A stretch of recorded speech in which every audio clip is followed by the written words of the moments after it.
রান্নাঘর থেকে আপনাদের হৃদয় পর্যন্ত শিশিলির কুকিং হাউস। আমি শিশিলি। নতুন রূপে নতুন স্বাদে পুরনো দিনের রান্নার স্মৃতি আর নতুন দিনের পরিবেশন। আটা মাখা ভর্তা যাই বলি না কেন, এটা অপূর্ব লাগে খেতে।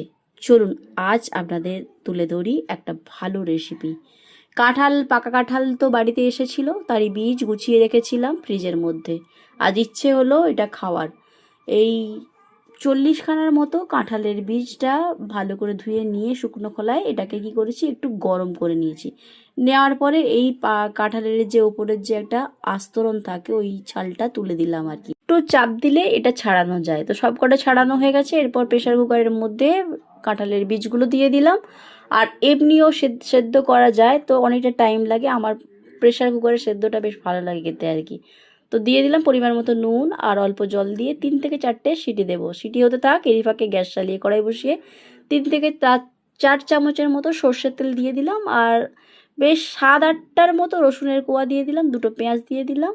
কালো জিরে অল্প আর হাফ চামচের মতো এমনি জিরে, এটা দিয়ে ভালো করে এটাকে ভাজবো আর কি। এরই ফাঁকে এই সব কটা ভেজে নেব। তো এটা দিলে কালো জিরে এমনি গোটা গোটা ভাজা দিলেও ভালো লাগে, আর আমার মনে একটু এইটার মধ্যে দিয়ে ওইটার মধ্যে বেটে নিলে বেশ ভালো লাগে খেতে আর কি।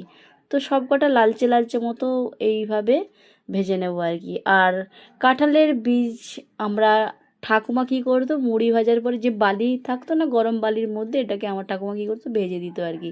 বেশ ভালোই লাগতো আর কি।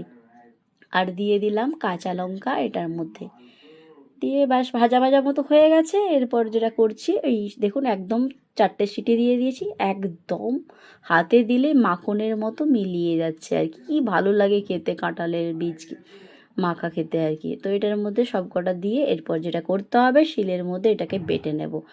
মিক্সির জারের মধ্যে দিয়ে বেটে নিতে পারি। আমার আবার শিলে বাটাটাই বেশি খেতে ভালো লাগে। আপনারা যে যা নাম দিয়ে এটাকে ডাকতে পারেন, বাটা ভর্তা মাখা, তো অপূর্ব লাগে। একবার বাড়িতে বানিয়ে দেখতে পারেন। আর দিয়ে দিলাম লঙ্কা মাখা তেল।